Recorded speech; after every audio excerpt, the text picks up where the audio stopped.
And we are live. Welcome to the show on CX Fails. Already had a CX fail. We're 3 minutes late. Because of me, I failed myself, and my technology failed me. So doesn't that sound familiar, folks? I feel like that's like the ultimate CX case study, actually. Like I implemented something that promised was going to be foolproof CX. Yep. And I'm no fool, but still not foolproof. I mean, that's the ultimate problem there, right? Yes. Yeah. So the holiday edition, CX highs and lows with Liz and Nicole. This is going to be fabulous.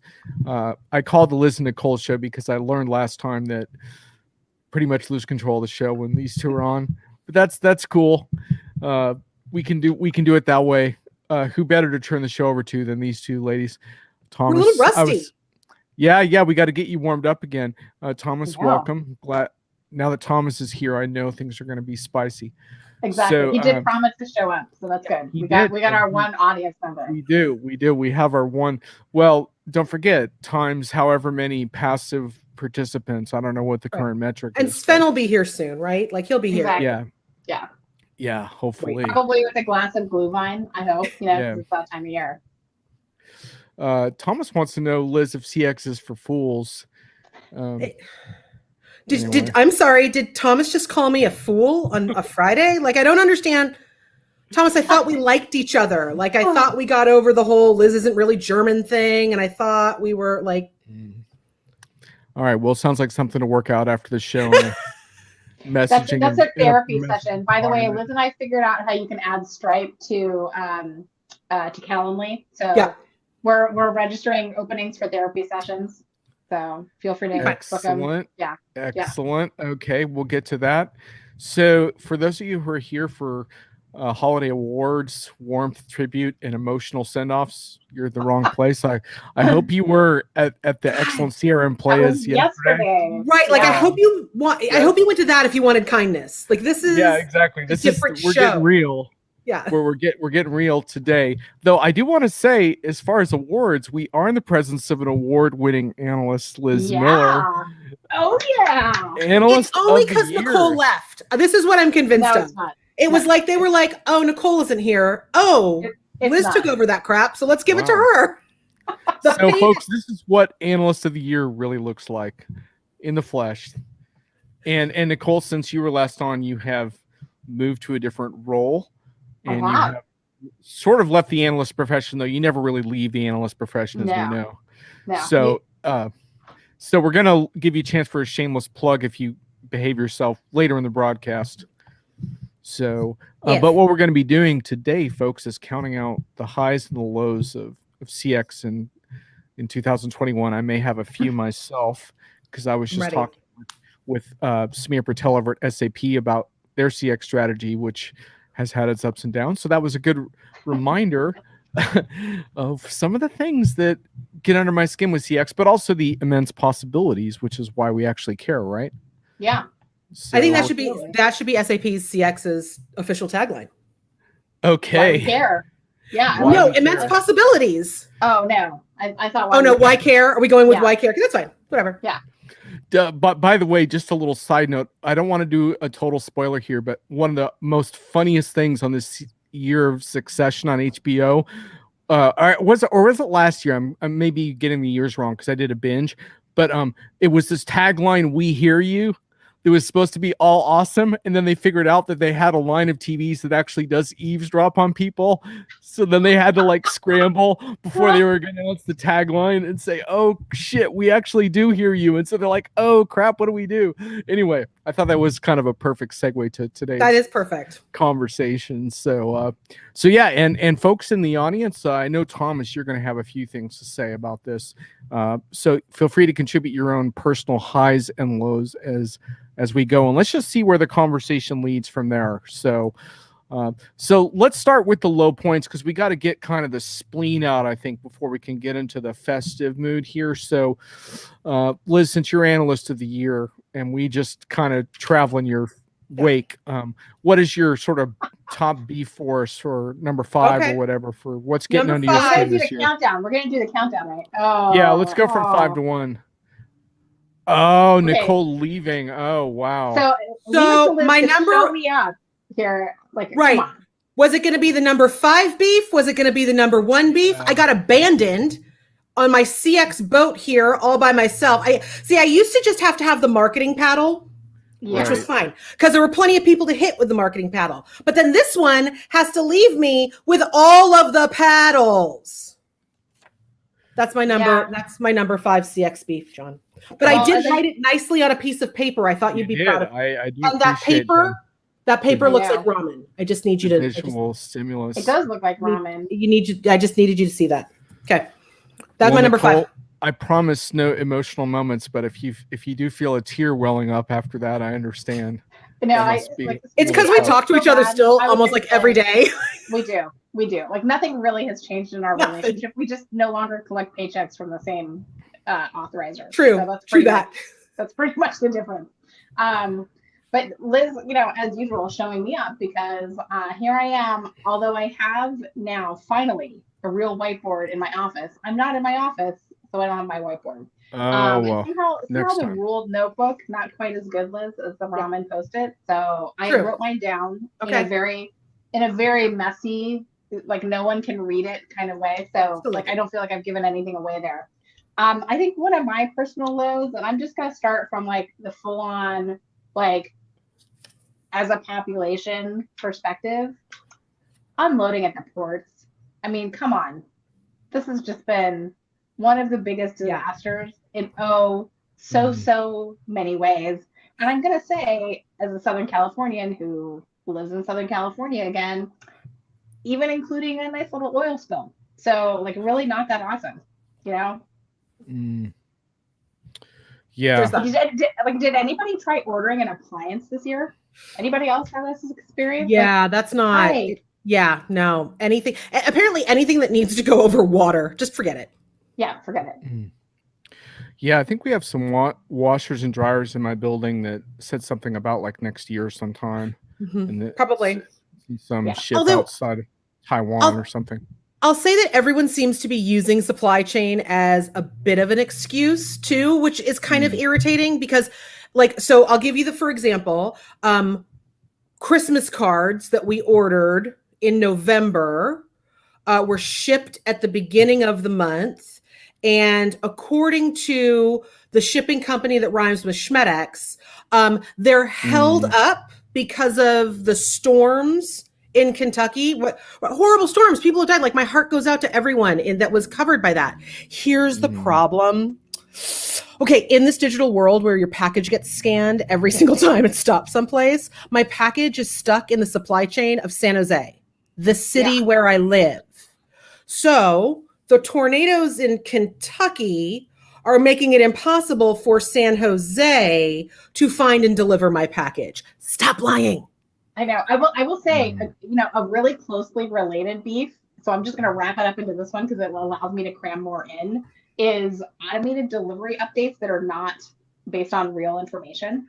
Anybody else been getting those this year? So as you say, one half of the problem, Liz, is knowing that's where something supposedly really is, and knowing that has very little impact where it's going to get to. The other thing is getting an update that is just completely based on whatever mythology is in the system somewhere that is totally disconnected from reality. It'll be delivered tomorrow. Okay, that's interesting because it hasn't dispatched from anywhere. So I'm really kind of intrigued as to how that's going to happen. And sure enough, it doesn't show up. In the metaverse, it's just going to happen, Nicole. It's just hold that thought. Liz. Yeah. Hold that thought. I think it'd be kind of cool if you had delayed deliveries in the metaverse as well. It would add an That would be great. Can you imagine? Realism. But it'll be shared, John. It's going to be fine. Now, Thomas has a CX low. It doesn't sound like he's taken this very well because it's an interaction with an online bank, everything on paper, including stuff that has expiry dates. It's unresolved since early March. I'm concerned that Thomas is having problems with his bank. Banks probably shouldn't be the ones leading CX gripe sessions. That's not where we should be. That doesn't look good.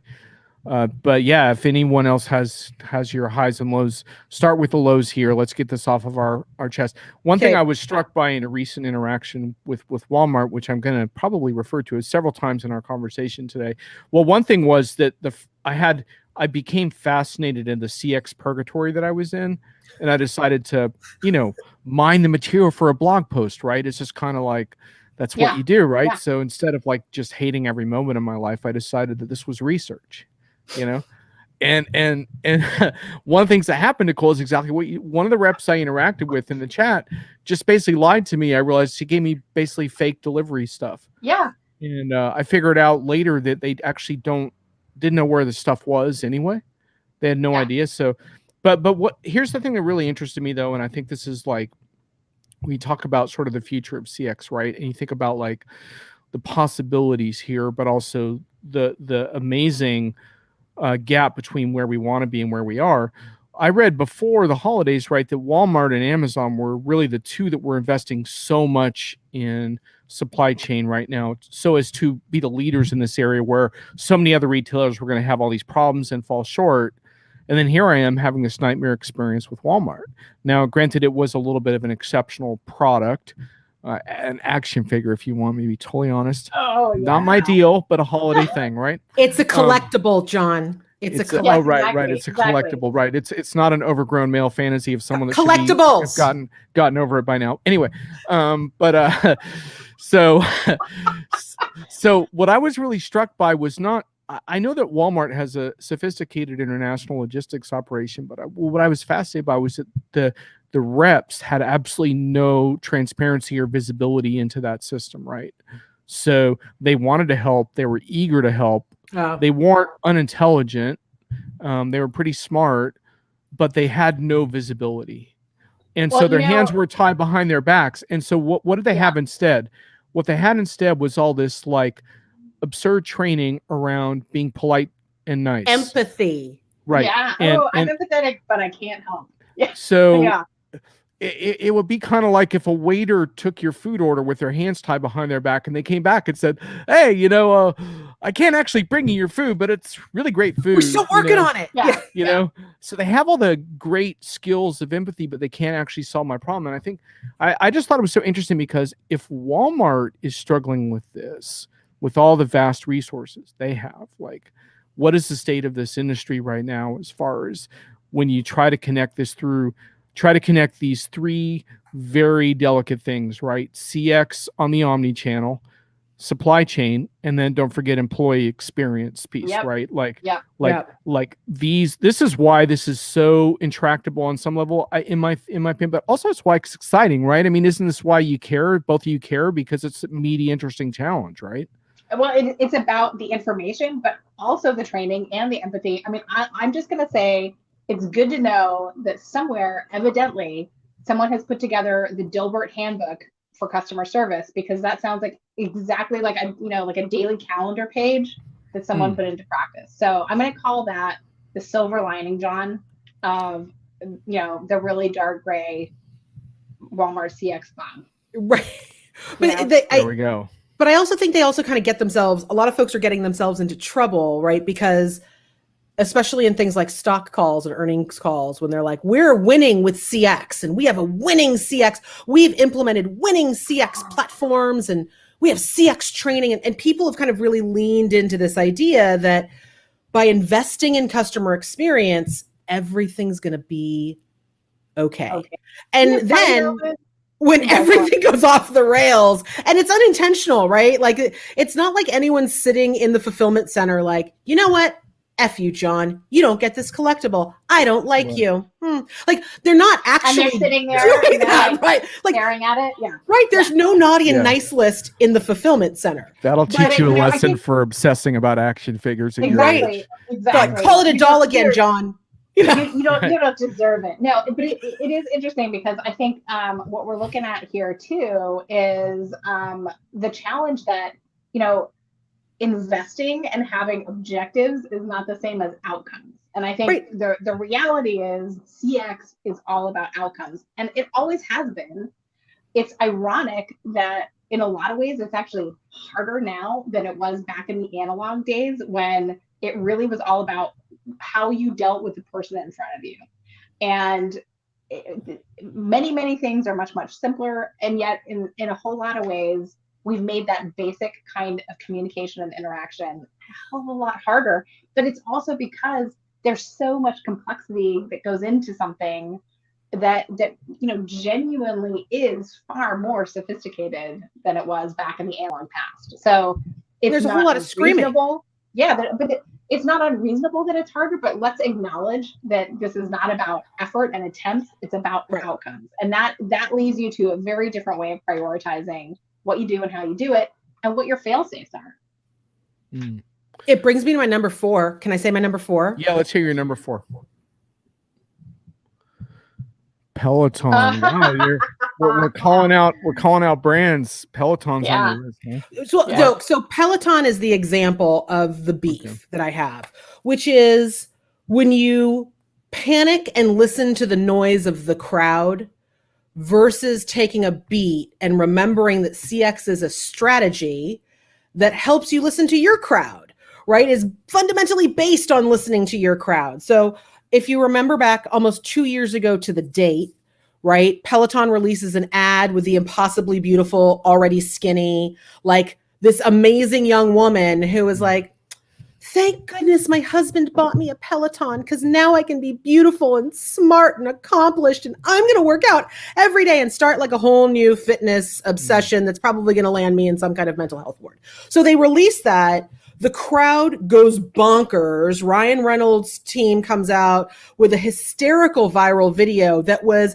absolutely hysterical because it picked on all the things that the crowd and quite frankly, Peloton's crowd already laugh at, right? The impossible apartments that the Peloton lives on, like the special room with the platform and the lighting that you've built for your Peloton. No one does it, right? So while everyone's laughing at how absurdly wrong Peloton reflects its culture, what does Peloton do? They freak out and they're like, no, it's about her self-esteem. And they freak out because they fundamentally missed an opportunity. We got the attempt. Yeah. Right. They missed the opportunity to reflect who their customer is and why their customer loves Peloton and being part of the community. Let's fast forward 2 years. They do it again, right? Spoiler alert, a dude dies on a TV show. So not even real life. Fake dude dies on a fake Peloton, taking a fake class after his thousands ride.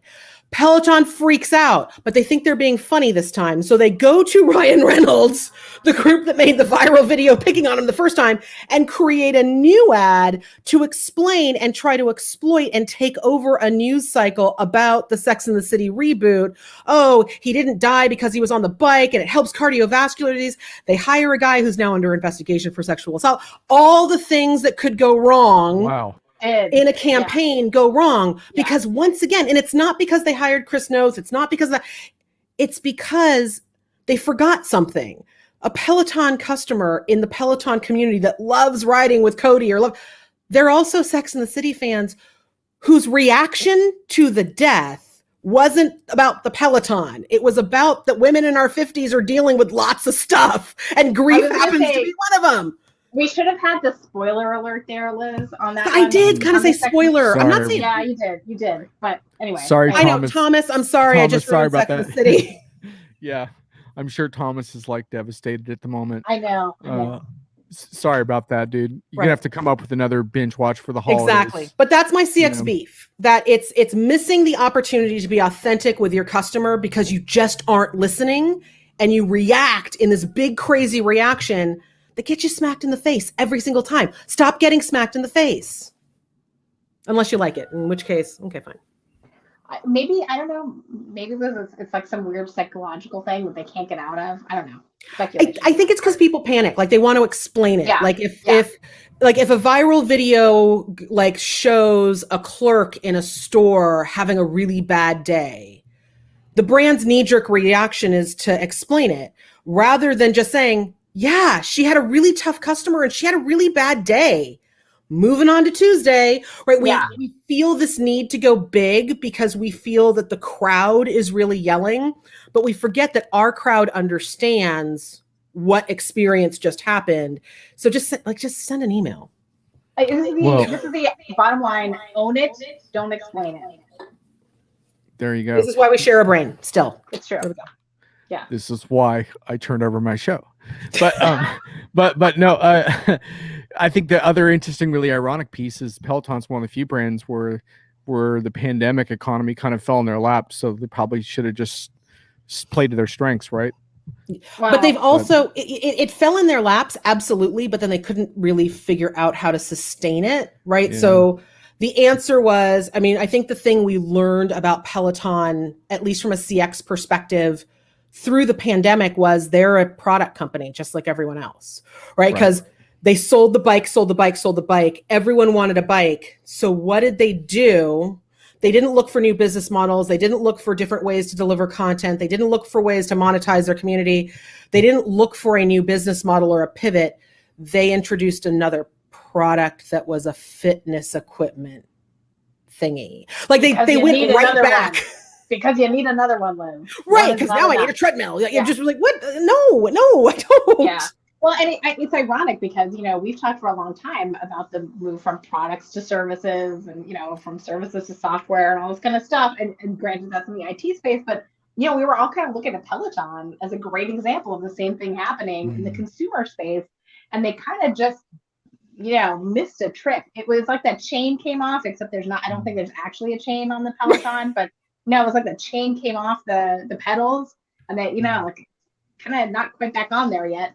Like the service is actually, and the community are actually really, really key parts of the value that their customers have. So, we can come back to that one. I will say in a somewhat similar vein, and I swear, John, the only time we cheated on this whole setup, but we both thought about this independently first. But my number 4 is a slightly different variation on this. It is that as we see these companies starting to blur the boundaries of what kind of markets they're actually in, suddenly brands that we love don't love each other anymore. And I'm just going to say, like one prime example, Peloton and Lululemon in litigation, patent infringement litigation. So Peloton used to produce athletic wear with Lululemon, then stopped and made their own Lululemon patent infringement lawsuit. Now, bear in mind, at the same time, of course, this is Lululemon that now owns Mirror. So these two companies that evidently, were not at all head-to-head competitors, suddenly they're all up in each other's business. And it's kind of interesting. And honestly, I think as a customer, it's pretty damn confusing, So how will this all play out? I don't know, but I kind of can't help but feel like maybe we need to go do some webinars on co-opetition for these folks and possibly help to explain either that or we have to explain to Thomas that it's okay if he wears a too tight t-shirt every once in a while. It's okay. Yeah. So Thomas is getting apparel suggestions for women from Peloton. That's unfortunate. But I mean, the too tight is not so much the problem. Just like I'm going to say, the neckline risks being really wrong for you, Thomas. And I would. It's like the color choices. I don't know, Thomas. I think if you get the women in your life some nice Peloton equipment for the holidays, I don't think you're going to have any more further problems. So maybe they're actually doing a good job, not a bad job. I will say this does bring me immediately to my next beef, CX beef. All right. So I'm gonna jump the line on this one. Liz, I know you're gonna appreciate this one. Programmatic ads on internet television. Okay, so now I'm just gonna say I don't understand why this is so hard. So you have my IP address. You know exactly what I'm watching. You probably have some decent information about what my patterns of watching those things are. So why do I get the random truck ads in Spanish? I mean, it's not a huge problem. Understand it, reasonably well. Mark understands them better. I've occasionally had ads in Vietnamese as well. So never mind the fact that often I'm getting the same damn ad like so many times that I might have felt neutrally or even positively about whatever product is being advertised to me. Like, don't get me started on Nissans, but I see the same damn ad so many times. I just I'm out. I am hard no, don't ever want to see it again. This is totally backfired. And I think it's really a shame because all the people that are spending advertising budget on this have no way of knowing that they have actually just completely pissed me off, and I will never be a customer as a result. Because they're like, it got served. It got served. And too damn many times. Yeah. In a 1 hour show.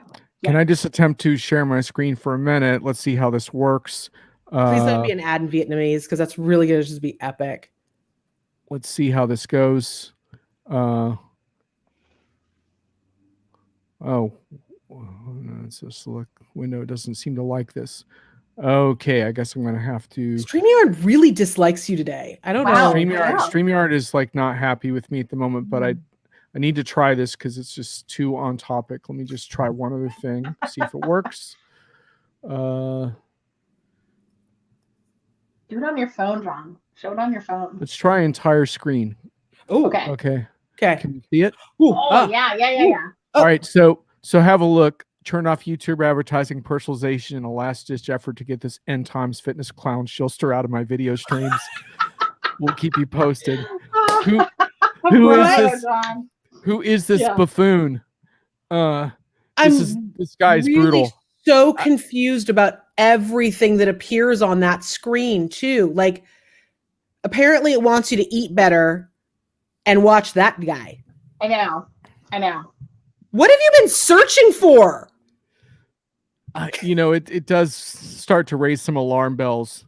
But the interesting thing is how many other people, apparently normal people are seeing way too much of this guy, because I got a bunch of replies everywhere. Yeah, they're like, get this guy out of. Let me know if it works. Get this guy out of my life. Right. Well, it's like, I mean, Joe McKendrick from ZDNet, for Christ's sakes. He's like, get this guy out of my life. And Joe's. I don't think Joe is like. I am pretty confident Joe is doing normal searches. Let's just put it that way. It's like the Honda ad, where the Honda guy is trying to help Santa. He's like, all I did was Google who's been naughty. Sorry, shameless. Exactly. That genuinely does make me laugh. The worst is, I don't understand. Like, so my daughter will watch every bad, any kid who wants to review a toy. Guess what? My kid's your subscriber. They absolutely drive me bonkers. So instead of intuitively, I thought that YouTube would just be serving me an endless stream of toy ads, right? Because we're watching all of these videos with toys in them. No, instead, my daughter gets ads about all the grown-up things we're searching. Here's how you can, here's Jiffy Lube and all the car repair, home repair. I'm like, and she gets really confused. Yeah. She's like, Mommy, I like paint. I'm like, oh, okay, we're moving on. We can't, they have just completely gotten it wrong. It's just it's so interesting because it's again, we're making stuff harder than it used to be because, regular broadcast television during the children's shows, what did they advertise? Toys. Cigarettes. Yeah. Oh, sorry. No, not that one. No, that was illegal. That was the other one. We were kids. It's really interesting though, because I think 19 out of 20 times that personalized advertising feels very tone deaf. And then around 1 out of 20 times, there's a real creepy one that you try to remember how to, I remember one the other day where I was on the phone, but not my cell phone, my landline, talking about something. And then I saw a targeted ad for the same thing on my computer, weird stuff like that, where I'm like, are my Amazon devices serving some, here's the thing. And honestly, it's not that stuff is listening to you. I know, because everyone, I think it's the number one question people will ask me, because the minute they find out that I'm in marketing and if I know anything about advertising technology, they're like, okay, so I was talking to my friend about how I think her boyfriend is cheating on her. And it just be this really long conversation about lots of weird stuff. And then they served me an ad for the show Cheaters. Right. Were they listening to me? I'm like, no, you're just a woman of a certain age who watches bad TV. It's not I think they're serving up. So right. Next you're going to get Mob Wives. Calm down. Yeah. But there is a whole digital exhaust thing that is being applied in certain cases. And obviously that, that's an extreme example of being eavesdropped on, but there is there is this creep factor that emerges. So I think that's what's interesting is that most of the time it's tone deaf, and then every now and then it's overly creepy. But there's the middle ground has not been achieved, right? Well, it's because we're terrible people. Like, John, Yeah. fundamentally, marketer, like we are terrible people who have adopted this really awful language that's intensely violent. That's like, actually a good explanation. It's no, right, like, covers a lot of okay, bases. just sit back and think about it for just a second. Like, think about how marketers talk. And I say this because I am a marketer, right? Like, I am talking of my own people right now. We wage campaigns. Okay, it's us and the military. It's marketers and the military, and we're waging campaigns because what do we do? Right. Yeah. We segment out our audience. So in other words, we cull the herd and make sure we get everyone in one area. And then we target them by blasting things at them. And then we go back to our offices and we go, oh, I hope something goes viral. Like like smallpox on a blanket. We hope something goes viral. We're not a good people. Like, we have this really awful language, but it is bad. It is bad. What I will say, the other funny thing is if you're ever super nerdy like Nicole or myself, because let's be real, Nicole would totally do this just like I would. If you ever read Karl von Clausewitz on war, a lovely tome about, war and intelligence.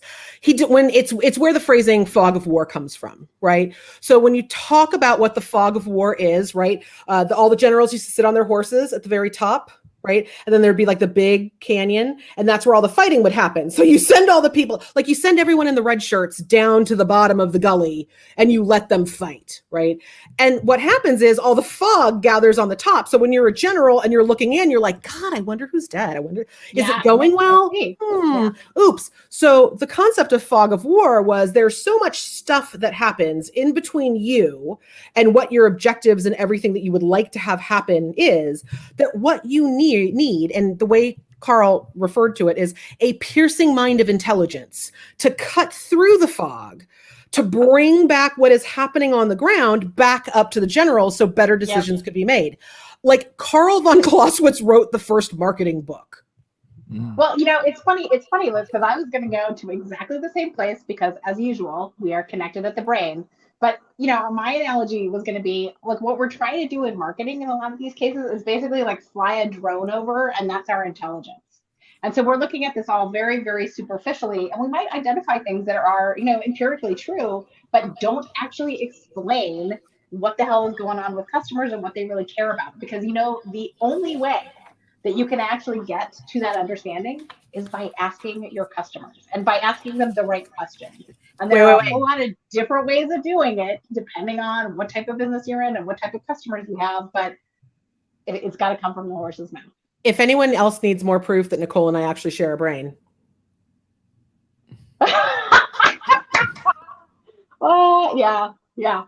exactly. You guys. So let's do this one first. Workflow.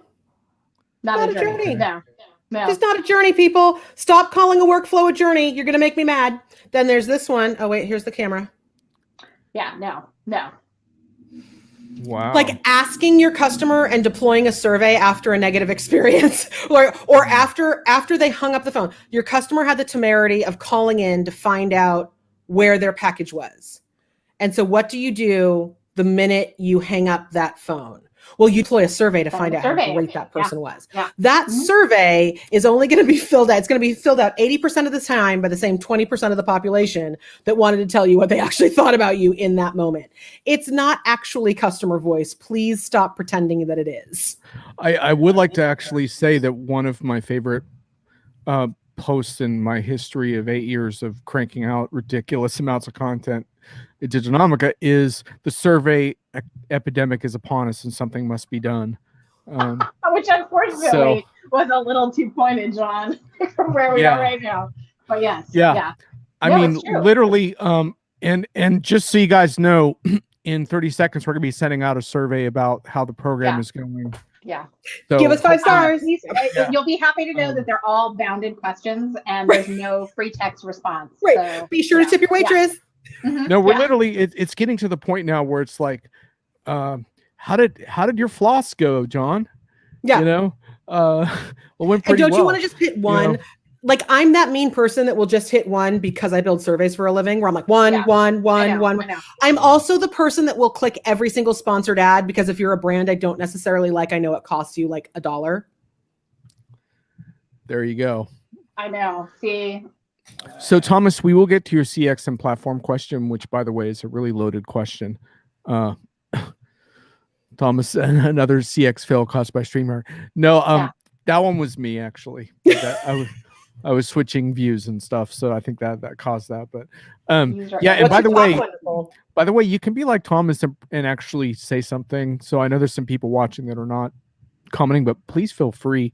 That's the whole point of this program. I actually do. The more the merrier. Yeah, absolutely. Although I do get the Lurkers. feeling, I get the feeling that less people are watching CX and more experiencing it right now shopping than they're actually on this program at the moment. But anyhow, I'll target the living hell out of people with replays after the fact too. So, yeah, and it'll come with a survey. It'll have a survey, so please fill it out. It will only take about 20 minutes because it'll be our net promoter. Yeah, and what is up with these like 8-page surveys too, right? Like where you start with like, yes, was it a good or bad experience? Then suddenly you're like lost in the weeds. It's the citizen developer, John. Anyone can build a survey. Right. Isn't that or it's product development. That's my other favorite one. When retail brands, like when like a clothing company that I shop at a lot for my daughter will send these like, we want you to be part of your next great experience. I'm like, oh God, okay. Like for funsies, I'm going to click on it.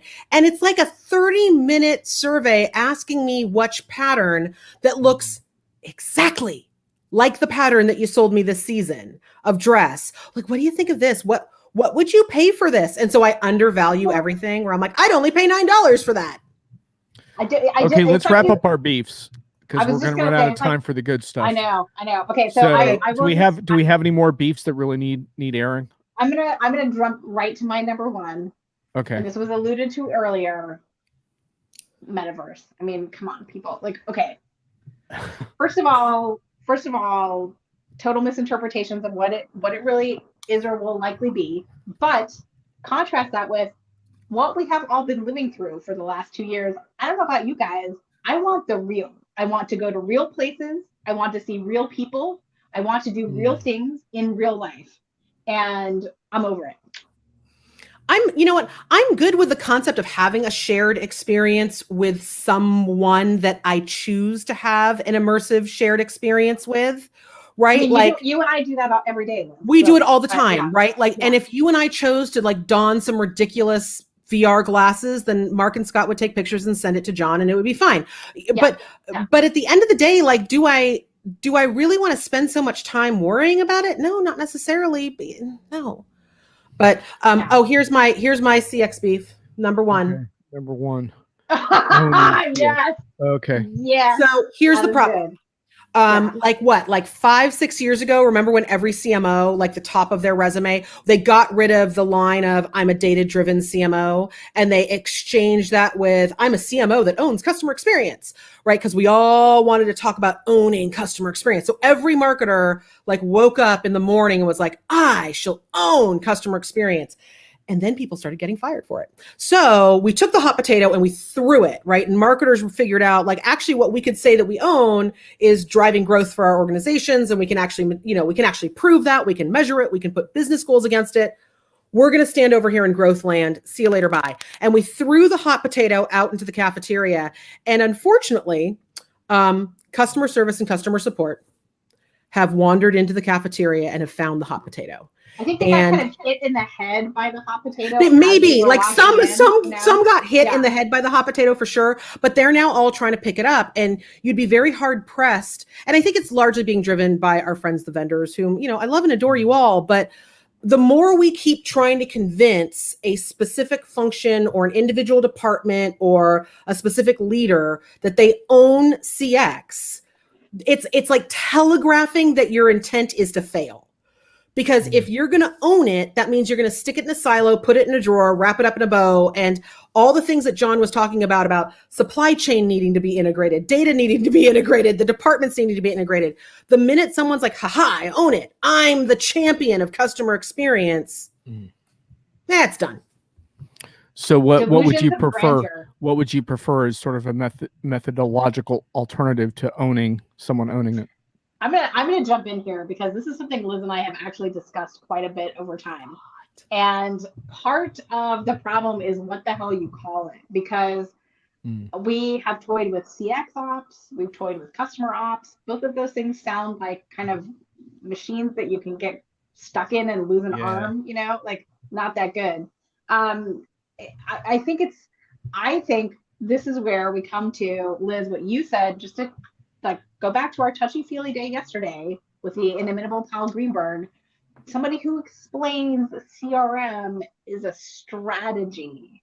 And that's really, CX is an objective, it's a philosophy, and it's a way of working. It is a guiding principle. It is for everyone. You can have people who foster it. You can have stewards of CX, but nobody owns it. Nobody owns it. The customer is actually the one who is closest to owning it for themselves. And it's a misnomer. We should have just called it customer's experience from the very beginning, but the apostrophe S felt inconvenient, right? Yeah. So at the end of the day, it's a little awkward, but I also think that the reality here is that for organizations, we need to get back to being very specific about what part of the delivery of the strategy known as customer experience we are going to spearhead. Right. So if marketing is going to have a piece of that, great, let's define it, because then customer service and support can help bolster that, can help amplify it. If customer service is going to be that front line that deals with all the ugly, the bad, the calls, great. How do we support that? But because we're all busy fighting over who gets to eat the potato, we've left the customer in a space where they are turning to self-service and not with the organizations they've traditionally turned to. Right? They're looking for self-service in ways to get around our infrastructures, to get around all these clouds that we've built around our silos, while our teams are just trying to figure out how to use half the stuff we're forcing them to use. So we've created these really complex juggernauts because we've all wanted to own it. And we've forgotten that the people delivering it and the people receiving it really just want a quick answer. They want to buy what they wanted to buy. They want to get to value. They want to know where their package is. Like, if you got told, hey, I'm really sorry, we actually don't know where your package is. Can I call you back tomorrow? John, I'm sure you probably would have been like, yeah, hey, that sucks, but sure, okay. And you know what would have made your experience even better? If they called you back tomorrow. Yeah, even if it was to say they still didn't know. Right. Yeah. It's like, I got a 15% discount on future purchases for my trouble. Interesting. It's you're right. It doesn't cut to the heart of the matter at all, the way we've defined it currently. Oh, well. We fly into the good stuff. I will say, by way of segue to the good stuff, I will say there are companies that are doing better at this. And the consistent thread that I see is that they recognize that the way you deliver what the customer needs is you empower those frontline employees to do it. And again, this is some old school, tried and true wisdom that we somehow forgot along the way, and we're finally starting to get back. So it's about empowering people, giving them a clear sense of mission, the information and the tools they need to do their jobs, and trusting them to do the right thing for the customer. And that actually makes a huge difference. And by the way, it's the only way you can do this at a large enough scale and quickly enough to actually make an impact. I feel like I have to show you these just to prove that Nicole and I we didn't share these beforehand, and we were not allowed. You were not. That was against the rules. Because my number 5 is CX from home.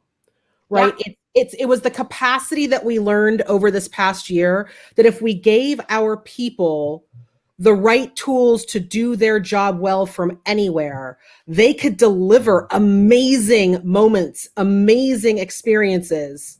Right. Doing business with people more than doing business with companies. Like that is literally what I have written down right here. Yeah. Like exactly. I don't care if I hear my rep's dog in the background. Exactly. Or the baby, don't care. It doesn't matter. Yeah. Right. So but if she's answering the question, awesome. So on the one hand, we have an amorphous metaverse being propagandized by people who can't fix their current shitty projects, which are wrecking the world through undermining political elections, and which is the next show. So on the one hand we have that. On the other hand, we have, let's empower people, let them work from home, and give them the tools and the technology to make decisions. I mean, isn't it shocking how mundane the good stuff can be sometimes? I mean, it's so straightforward, right? It was my other one of this. We've gone through this really cool moment where we have seen beyond customer experience as being something that's reactive. Oh, you're mad. I have to give you a moment of delight to soothe your wounded heart because we did you wrong. Like that's reactive. That's reactive CX. But we've really entered this point of immersive CX. And the great news about that, where two people can solve a problem together. I need to buy something. The person in the store can help me do it. I'm online and I can't figure out how to finish my transaction. The chatbot helps me do it, right? It's this immersive idea that when I'm in my moment as the customer, there are all these different tools available to me where I can have an immersive experience either with a community to validate my buy or with someone who's going to assist me. And here's the great thing about hopefully someday when the metaverse becomes something legitimately real and we all get excited about, this idea of that immersive moment where we all stop reacting to stuff or sending people emails because they dared fill out a form and instead realize why they filled out the form and then delivering that experience, like immersing ourselves in our customer's journey, is it we're going to realize that the person who couldn't influence the election and decided to build a metaverse is building a door. He's building a door to the metaverse and painting it blue. But Al Gore didn't build the internet and Mark's not building the metaverse. It's we as customers and the people delivering experiences are. Where the metaverse gets interesting is that it really becomes, it's an infinite universe of shared experience, immersive experiences where commerce and customer and currency exist in an infinite space together. We don't have that now. I'm going to jump out of order on here and go straight to my number one positive, which is, so I wrote a blog post on this very recently. And it came from a survey that Contentful did on e-commerce shopper trends. And it was really interesting because what struck me, and I'm just going to say it was a marketing survey. It wasn't a deep market research survey, but it was actually still really interesting what came from it. And for me, the takeaway was we are in the meta shopping era. We have entered it. And I don't confuse that with the metaverse. But what I'm trying to say here is we're shopping when we're not shopping. I will not tell you the statistic on how many people acknowledged having purchased something while they were sitting on the toilet, but it's a significant number. But we're shopping while we're doing other things. We're having a conversation over the table, or maybe we're in a meeting, maybe we're in a car. Hopefully not driving. Although we all know Ray. Maybe so we all know Ray. We all know Ray. It's happened. Maybe we're at an analyst day event.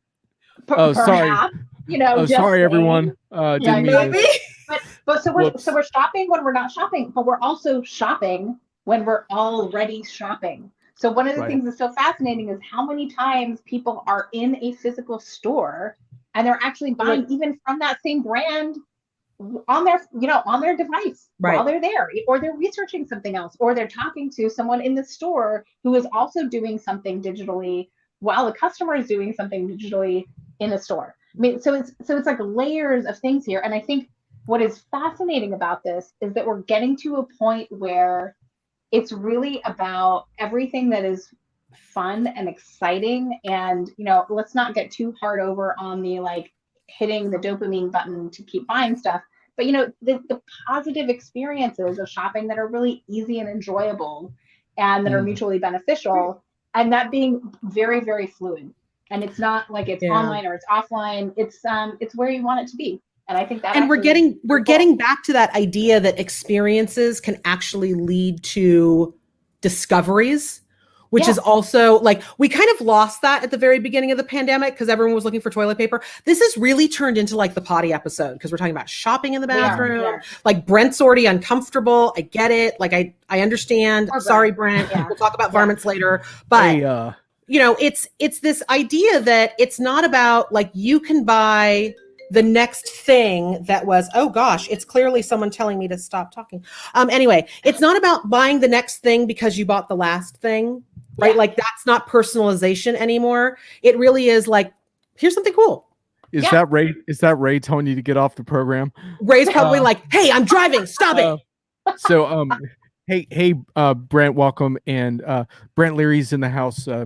awesome job yesterday, Brent. Amazing. Greenberg. Anyone who hasn't seen that edition of CRM Players, definitely check Brent's profile. Have you watched like fabulous. the full? Have you watched like all of the videos, John? Like the I haven't watched all of them yet because I do have like 2 hours. I do have a day job, but I'm looking forward to checking it out in I its feel like entirety. we should have a viewing party. I really, beverages to do this, Although actually. I need a camera though on Paul, because I think the joy of CRM Players was sitting there watching it to see when Paul would break. Like, when's he gonna cry?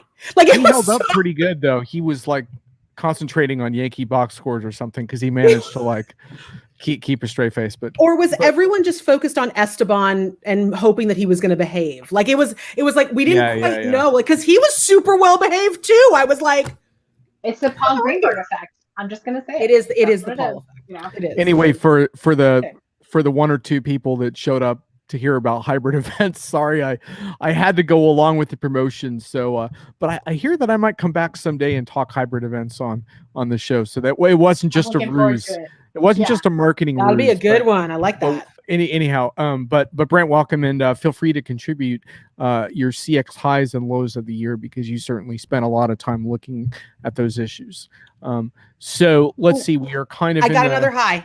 We are in the home stretch, but we need another high. I want to get in. Okay, there's one thing I want to say though, which is about your last comments before we got sidetracked with a little bit of a review of yesterday, which is, I think one of the really fascinating things right now in the enterprise software space and software in general is when you go back to the late 90s, there was so much about, okay, we always knew that these problems were not just tech problems, right? It was always people, process, technology. But so in the late 90s, I started writing about what I called the extended enterprise. And it was this feeling, yeah, okay, I write about ERP, but I just don't think that that's going to do it. We need to be more externally conscious, right?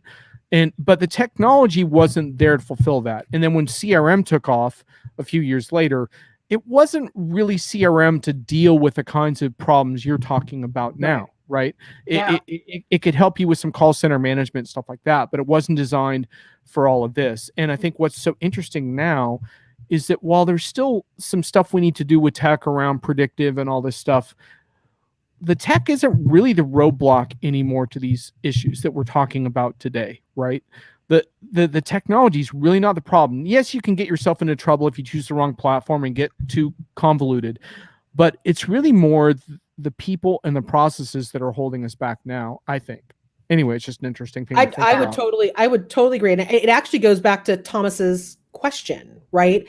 Of, is it CX or is it a platform, and what becomes the differentiator? And I think that a lot of people went chasing a platform thinking that it would deliver CX without ever stopping and thinking that, just like with CRM, right? If you went and implemented CRM like it was going to be a mystical land of joy and silver bullets flying around the place, you were going to be sorely mistaken. But if you had a strategy that focused around the combination of relationship building within an optimized model of Salesforce automation, and that was your strategy, you were going to kill it with CRM. Same thing as with CX, right? If you've got a strategy around how sales is involved and how is service involved, how is marketing involved, you're going to kill it with your platform. You're going to probably have to buy some duct tape and some little things that plug little holes around the way. Herein lies the rub. I mean, there is not a black box you can buy that will do this for you. No. There are tools of all kinds and all flavors and all descriptions. Right. And you can put them together in almost endless combinations. Probably not all of them very useful. But the point is, the tools exist, to your comment, John, to get us to where we want to be. The thing that is absolutely essential and is all too often lacking is the vision for where that place is and the imagination for how to get there. And I think, this is where we're really starting to see that separation coming to the fore between the companies that have figured this out and the ones that still have no concept and are still just kind of plugging away, doing things the way that they've always done them. And I think that gap is going to get bigger and bigger because the impact of getting it right is so big. Brent is just trying to pull my string. Brent wants to know, will 2022 be the year that privacy will be considered a primary CX concern? The answer is no.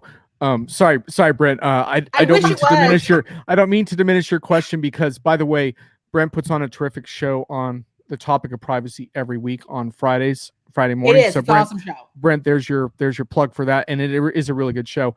And I want to answer the question in more detail. But one thing I do want to say is Thomas Weber just wrote an excellent post on the issue of platform and why sometimes platforms are insufficient. Thomas, if you could post a link to that in the chat, that'd be most appreciated. Yeah.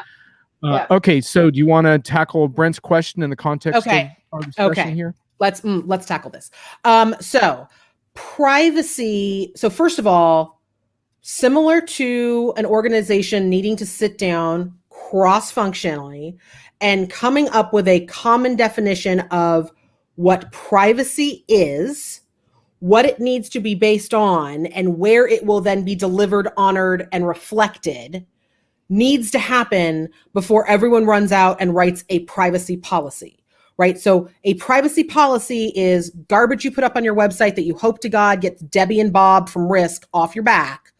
Privacy as a part of your customer experience is absolutely critical. And no, it will not come to the forefront in 2022 because someone's going to have to get into so much trouble. They're going to have to get fined so hard. It's going to be like GDPR and CCPA, and then whatever 10 other regulations are going to come out in the next 6 months are all going to have to send one cumulative bill to an organization for everyone to be like, oh, hot damn. So Debbie and Bob from Risk aren't the only ones that should be sweating about privacy. It should be us too. When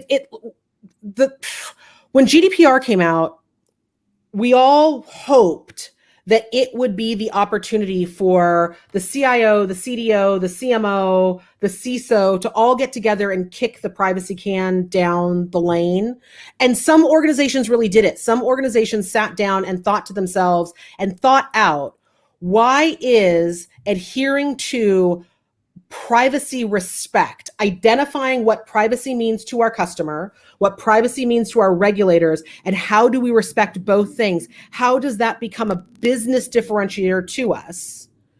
They're winning. They're the ones that aren't asking you every 10 seconds if you wanted to buy the same thing. They're the ones that aren't sending you ads in Vietnamese.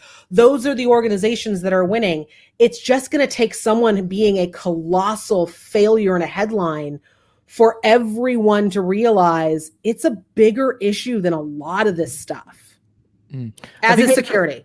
I think it's interesting too, just real quick, to say that sometimes it's a challenge, because one of the things that could also help is to launch sort of privacy core committed companies that compete with the behemoths that take full advantage. And I think the problem is it's so hard to compete with like a Facebook at scale, right? Because there have been social networks that have been started that adhere to there are great browsers. There are great browsers out there that are privacy aware. But one really interesting thing, I think we're starting to see more companies like Zoho. Full disclosure, they are a Diginomica partner, but that's not why I'm bringing them up. I don't think they would come anywhere near this show as a sponsor, and that's not to make fun of Zoho. This is an unsponsored show, and you can tell why if you watch it. But Zoho's like really staked a lot of their business on that as a core commitment. Now, one reason they can do that is that they're not a publicly traded company, and they have a lot more leeway on how they can define these things. Right. But I think we're going to see more companies like that. The problem is that in some markets, you can't compete unless you cross the line a little bit, which sort of gets to Brent's point as far as when do people get fed up and when do the fines start happening, right? Because look at Amazon, right? Like, am I going to live without Amazon Prime? But if people understood the extent to which they leverage your data, I think they would be shocked. And let's also be honest, customers don't necessarily want to live in a world of strict privacy law and regulation. No, they if it's want beneficial, if it's part of the experience, we're in. Right. Like if you can deliver value, if you can actually give me time back in my day because I didn't have to look through 90 pages to figure out where the flim flam was. Like I like it. I like that personalization. I like the result of agreeing to give you my data. What organizations haven't figured out is that privacy can actually be this incredible benefit, but instead we worry about, oh my God, it's going to make us not be able to do all of our bad behaviors. I can't go out and buy an email list of 1 million people that I don't know that was created by, another 1 million people who aren't being paid well that I don't know, and blast the living tar out of them. So because let's be real, a lot of those demand gen marketers that are doing that are compensated for that. So do they want to lose their jobs because they can't? So there's a lot of fear and panic that comes when we start to talk about what it means to actually live and breathe by our policy and our security measures and our metrics. But at some point we're going to have to, because the legislation's so bad and wonky out there. I mean, some of the stuff that's just in recommendation that hasn't even gone to vote yet is nightmarish. The loopholes are crazy. It's harder to read than GDPR.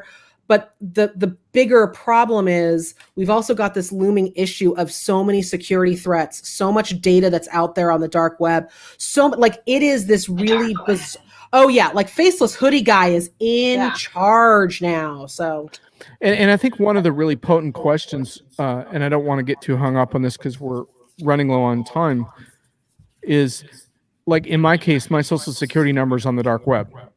So what does privacy mean in that context to me? Right. Like what can a company possibly do to protect my privacy now? Yeah. Right. Like thanks Equifax, etc.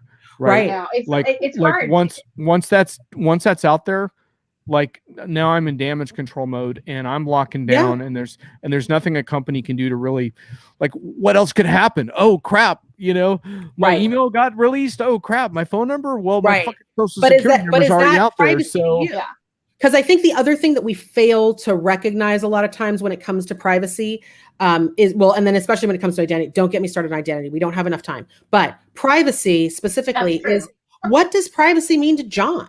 Right. And right now you might think, you know what, fuck it. My social security number is out there. Privacy is like cellophane for me right now. But relevance and contextual engagement, not crossing the line and being an a-hole to you, that may be where your threshold for privacy is. It's another threshold that we have to respect. Well, and here's what's interesting is Thomas's comment here: organizations haven't figured out how to use my data in a way that is helpful to me. So far, they're using it solely for their purposes. I think, Liz, that gets to your point, Liz, which I think is like, maybe there's business models that are going to emerge here where I use your data in ways that make your life better, and the trust sort of builds from there, right? It's looking at privacy particularly, and as Liz absolutely accurately says, there are strong connections to security approaches in this way as well. But it's about looking at privacy not as a compliance issue, but as an opportunity to really understand what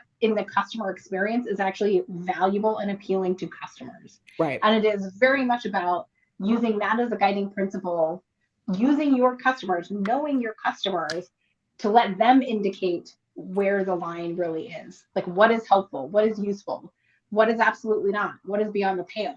And that's going to vary in different circumstances, depending on the types of customers that you have, depending on the type of business that you're in, depending on the type of relationship you have with customers. All of these things are highly variable, and there's not any one answer. There probably is one minimum standard, and it would be nice if we could someday get to regulation that actually made that clear and easy, but none of us is holding our breath. Got it. Well, Brent, I hope that was a good answer. It certainly was a long one. So we got that done. Any other high points that we need to hit on as far as things that kind of excite you? I'm going to throw in one, because as Liz knows all too well, and John, I think you do too, I get fatigued, and Brent, I'm just going to reference one of your other shows here, Watching Amazon. I get fatigued by the number of times Amazon is referenced as this great example of personalization, because frankly, I beg to differ.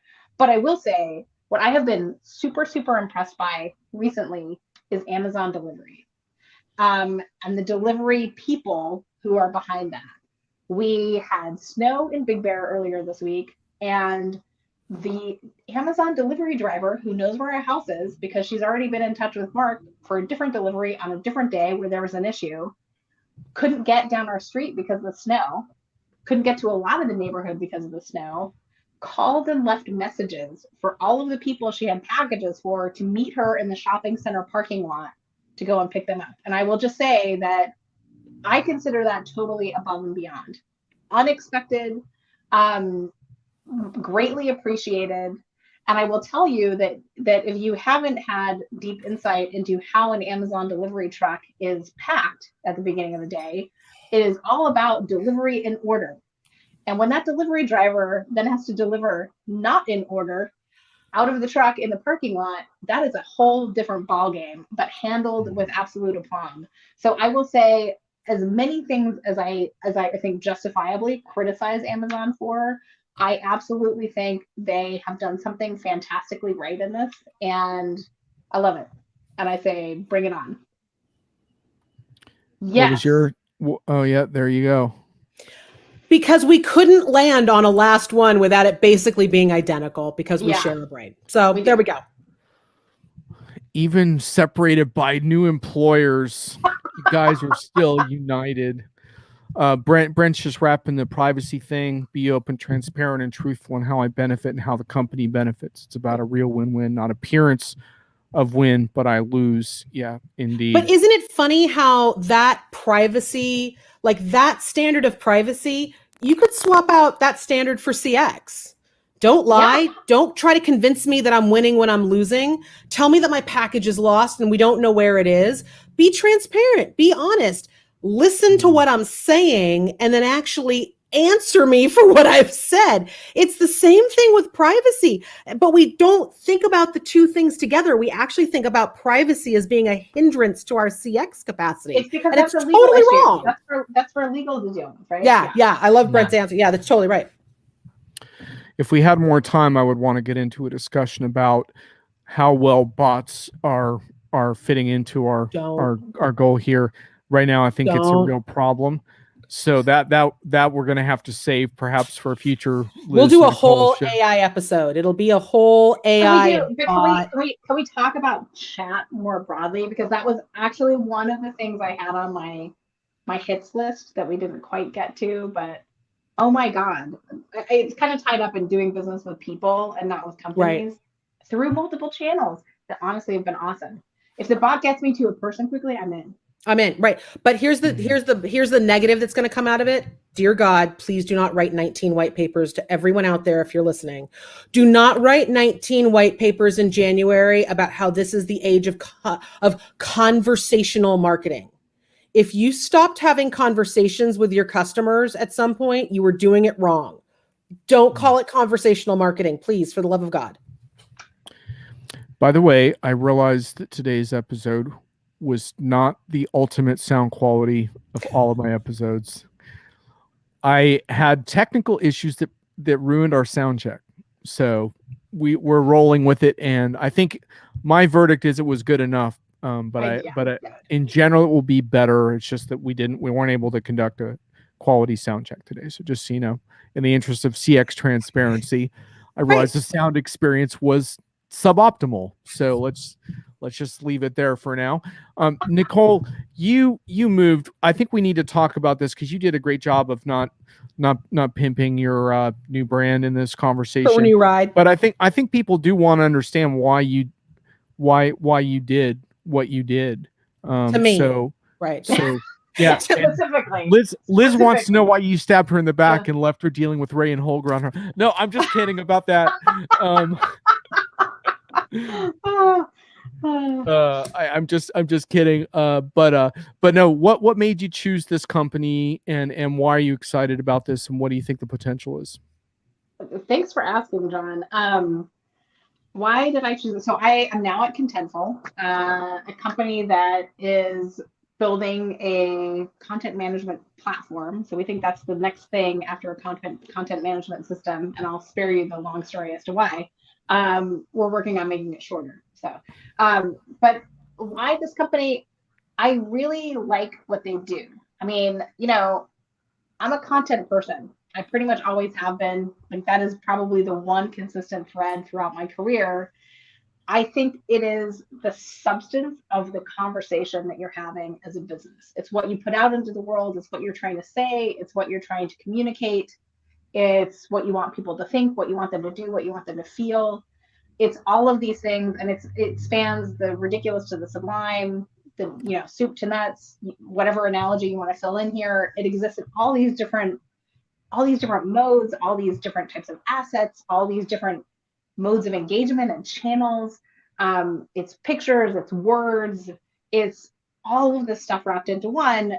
And it's so, so important, because without that substance of the conversation that you're trying to have, the story that you're trying to tell, you got a bunch of nice pipes, but nothing to really communicate. So for me, I really like what this company does, and I like the way in which it is really trying to make this a more effective and integral part of the way companies work, and change some of the ways of working to make that a whole lot better along the way. But honestly, it's also just a fantastic group of people. Many of you will have heard me say before what a huge fan I am of my boss, Dina Apostolo, who runs product marketing at Contentful. It's been an absolute treat and pleasure to get to go work with and for her. But she's representative of, honestly, everybody I get to deal with on a daily basis. So it's an awesome group of really smart, really capable people. And it's fun. We're having a good time. We're having a really good time. And I get to do a lot of the stuff that I love about being an analyst, but I also get to try to make something happen for a business in a way I haven't had a chance to do in quite a long time as well. And we've seen some, I've seen some analyst buddies of mine that I would never have expected to be happy in these different roles, who turn out they really like making stuff. And you can see why you would get joy out of that, and why that would be a nice change of pace from analyzing stuff and not necessarily making stuff in the same way. Liz, however, she still has a beef.